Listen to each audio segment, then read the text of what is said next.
வணக்கம்.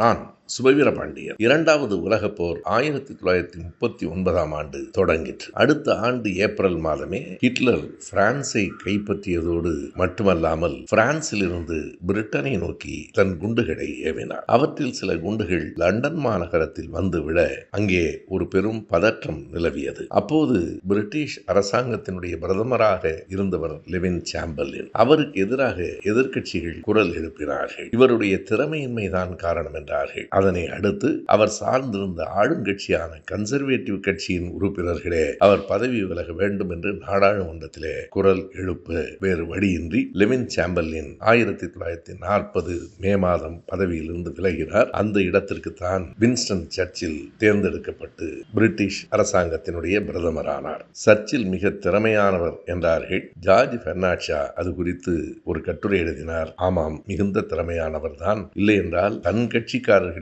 தூண்டிவிட்டு தன் கட்சியினுடைய பிரதமருக்கு எதிராக ஒரு கலவரத்தை எழுப்பி அந்த இடத்தில் தானே வந்து பிரதமராக அமர்ந்துவிட முடியுமா என்ன என்று கேட்டார். எது உண்மை என்பதை வரலாற்றின் பக்கங்களை தேடி பார்த்தால் தான் தெரியும்.